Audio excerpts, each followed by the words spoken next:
Hello, my name is Scott Willis, and I'm here to talk with you today about the push up exercise. I'm currently enrolled in a Doctorate of Health Science and Exercise Leadership program at California University of Pennsylvania.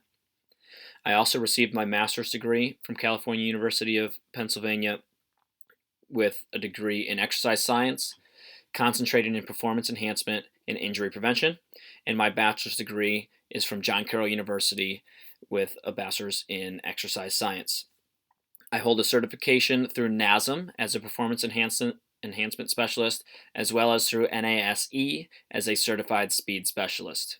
Thank you for joining me here at One to One Fitness today. Let's go ahead and get started. My vision at all times is to inspire others to function at their best. The principles that guide me are first and foremost to be educational. That's why we're here today. Second, to be functional. I want everything that I educate others to be something that they can use moving forward in the way that best fits them in their functional lives. And finally, to be inspirational.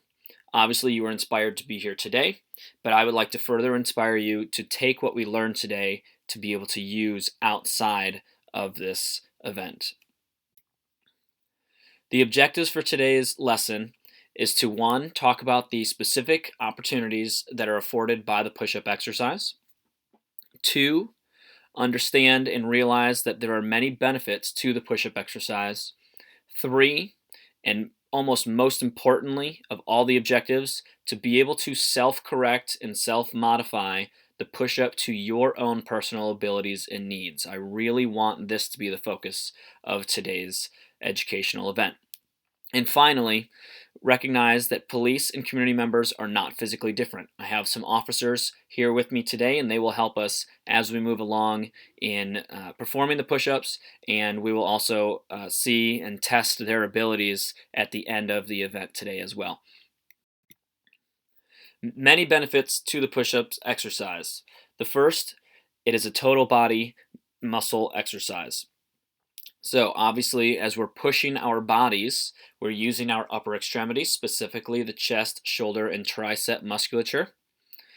However, we're also incorporating our core into the exercise. When we're in the push-up position, we're essentially in a high plank position.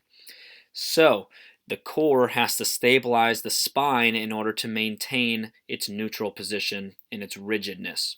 Finally, the lower extremity is also included in the push-up exercise. You will feel, if you hold the position for long enough, that your hip flexors and your quadricep muscles will start to get tight, and this is because the lower extremity is engaged to keep the hips and the knees straight throughout the exercise. As I mentioned, the push-up exercise is modifiable, it's adaptable, it's something that you can use to the best of your abilities for your specific goals as we move along. The last two are paired together for the most part. The push-up exercise is portable, which is fantastic. You can do it here at the gym. You can do it at home. If you want to take a break at work, you can perform it in the office. You can, if you're traveling for work and you're out in a hotel somewhere, you can use it there as well. If you're even on vacation, you can do the push-up exercise, which is what's so great about it. You do not need equipment to perform the push-up. However, there are some ways as we get into the trial period that we can use equipment to make the exercise more difficult, which I know is what everyone wants to hear. The push-up closely mimics the bench press.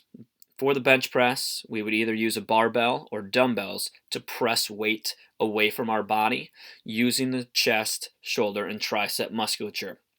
The push-up mimics this exercise. However, the bench press has weights above the body. Your back is on the floor or on the bench, and the weights are not connected to anything. Therefore, they're an open kinetic chain exercise. There's greater shoulder activation in an open kinetic chain exercise such as the bench press because the shoulders have to control the weight above the body. For the push-up exercise, our hands are placed on the floor typically, thus creating a closed kinetic chain exercise because the hands are stable. They're not going to shift around on us while we're performing the push-up exercise. And in flipping over into the prone position with our stomach down to the floor, again, there's core activation much more so than when we're laying on our back for the bench press exercise. The bench press exercise, we can increase the relative load that the body needs to press by increasing weight on the barbell or on the dumbbells. With the push-up, typically we're just using our body weight. However, muscle activation percentage is no different for the chest and triceps through either exercise. So despite the relative load being greater in the bench press, the percentage of muscle activation remains the same. There are many variations to the push-up exercise. The first one, which I don't even have on the slide, is we can move from a toe contact position to a knee contact position. In doing so, and I'll talk more about this on the next slide, we will decrease the amount of weight that we will be pressing. In terms of our hands, there are many different ways we can position them. We can have our palms flat to the floor, or we can rotate and have our knuckles down on the floor by creating fists. We can go in a wide base stance or a narrow base stance with our hands. In doing so, it will change the way that the shoulder and elbow joints are moving through range of motion, therefore altering the way that the muscles are working throughout the range of motion. We can shift our body so that our hands are superior or inferior to the shoulder position. A typical push-up position, your hands are directly below your shoulders. We can move them superior or inferior to alter the way the muscles are working throughout the range of motion. And finally, we can externally rotate or internally rotate our humerus. More specifically, it's easier to think about rotating your fingers towards each other or away from each other underneath your shoulders, and in doing so will further alter the way that the muscles are working throughout the range of motion. The most important aspect of the push-up is the range of motion.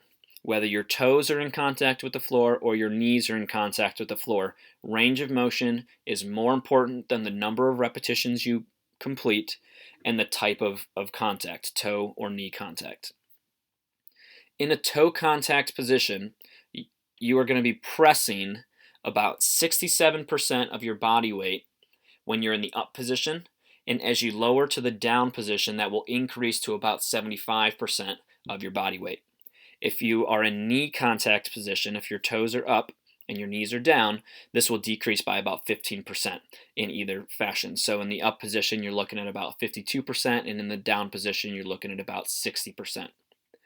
The reason why these are rough estimates of the percentage of body weight is males tend to experience a greater load because they carry more weight in their upper extremity, whereas females tend to carry their weight down in the lower extremity, hips, and trunk. And so the relative load being placed on the hands through the shoulder is going to be increased for males as the weight is higher up the lever arm. And again, just want to hammer home, range of motion is key. For the police that we have here, as they were entering academy and going through, they had to perform the 1-minute maximum push-up test. They had to try and complete as many push-ups as they possibly could in a minute. And I have listed here the number of repetitions that they had to, at minimum, reach within that 1-minute time period. You can see the younger applicants had to have more push-ups than the older applicants, and as this moves along, you can see the females, it ends up there's a modified section as the age is increased, and the modified refers to knees being down as opposed to in the toe contact position. But push-ups are a part of the Ohio Police fitness requirements. As we move to the next slide here, you can see based on the diagram that I'll explain here, that average push-up number in a minute remains roughly the same as the age groups increase. However, the muscle size was found to decrease, maximum muscle strength also decreased, and fat mass increased over the time that these officers had performed the push-up. So, if muscle size is going down, if muscle volume within the body is going down, and fat mass is increasing, or total amount of fat within the body is increasing, and their strength is decreasing, how come they're able to average roughly the same number of push-ups within a minute? It's because their push-up endurance is built up over time. Most officers incorporate the push-up exercise into their daily and weekly fitness routines, whereas they do not necessarily bench press all the time or work with resistance training all the time. Instead, the body weight exercise of the push-up can be used on a regular basis to build up the muscular endurance, which is different than muscular strength, and be able to maintain a similar amount of push-ups over a similar period of time. In review, the push-up exercise is a total body exercise that comprises the upper body, the core musculature, and the lower body. It is completely adaptable to your own personal needs and portable because it does not require any equipment. The push-up exercise is comparable to the bench press. The only difference is the relative load that you can increase on the bench press with dumbbells or a barbell, and the fact that a push-up is a closed kinetic chain compared to the open kinetic chain exercise that is a bench press. The hand position of a push-up can greatly alter the way that the muscles have to work throughout the exercise. Again, palm versus knuckles, wide versus narrow, superior versus inferior, externally or internally rotating the hands, and then also not to forget about whether you're in a toe contact position or a knee contact position. The biggest aspect of the push-up is range of motion, making sure that you're getting to or beyond 90 degrees at your elbows, regardless of whether you're in a toe contact or knee contact position. Ohio police use the 1-minute maximum push-up test as a part of their physical fitness testing, and police who regularly incorporate push-ups into their daily and weekly training will likely maintain their muscular endurance despite strength loss and or weight gain as they age. So the push-up can be beneficial to you at any age. As long as you do it regularly, you will reap the benefits of it. The references I've used for this presentation are listed here below. As you signed in today, you all wrote down your emails. If you would like, you can star your name and I can email you the presentation here so you have it for your own records. I appreciate you coming in today and listening to me talk, and at this point I would like to get started with demonstrating the push-up exercises, the various hand positions for you to see them now, and as we move forward, you will then be able to try, and we will have the officers come on in and try these as well and see what they think, and we will have some interaction here. Again, thank you for joining me today.